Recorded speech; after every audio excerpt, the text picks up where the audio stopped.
नमस्कार मित्रांनो, लाडकी बहीण योजनेच्या लाभार्थ्यासाठी एक महत्त्वाची अपडेट आहे। यापुढे 5 लाख महिलांना निधी आता मिळणार नाही। हो, खरे आहे, तुम्ही ऐकला। आता शासनाने या 5 लाख महिलांना अपात्र केले आहे। तर ते अपात्र महिला कोणते हे आपण सविस्तर माहिती व्हिडिओच्या माध्यमातून पाहणार आहोत। तत्पूर्वी चॅनलवर नवीन असाल तर चॅनलला जरूर सबस्क्राइब करा आणि बेल नोटिफिकेशन ऑल करा। चला तर मग व्हिडिओला सुरुवात करूया। मुख्यमंत्री माझी लाडकी बहीण योजना दिनांक 28 जून 2024 व दिनांक 3 जुलै 2024 रोजी निर्गमित करण्यात आलेल्या शासन निर्णयानुसार अपात्र ठरणाऱ्या महिलांना मुख्यमंत्री माझी लाडकी बहीण योजनेतून वगळण्यात येत आहे। अपात्र ठरवण्यात आलेल्या लाभार्थ्याचे विवरण खालीलप्रमाणे आहे।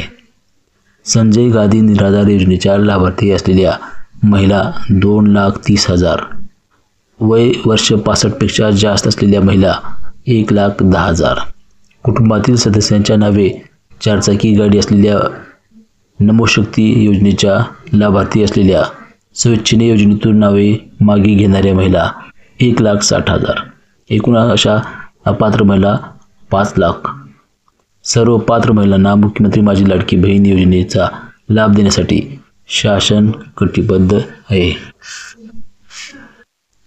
तसेच लाडकी बहीण योजनेच्या अपात्र झालेल्या लाडक्या बहिणींसाठी शासनाने जी दिलेली रक्कम आहे ती सन्मान निधी परत घेतली जाणार नाही, अशी ही माहिती दिली आहे।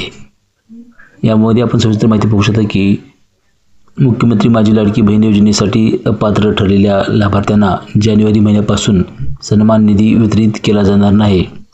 तथापि कल्याणकारी राज्याची संकल्पना पुढे नेत असताना लाभार्थ्यांना खात्यात यापूर्वी जमा करण्यात आलेल्या सन्मान निधी परत घेणे उचित ठरणार नाही, म्हणून कोणत्याही लाभार्थ्यांच्या बँक खात्यातून आतापर्यंत जुलै 2024 ते डिसेंबर 2024 देण्यात आलेल्या लाभाची रक्कम परत घेतली जाणार नाही, याची कृपया सर्वांनी नोंद घ्यावी।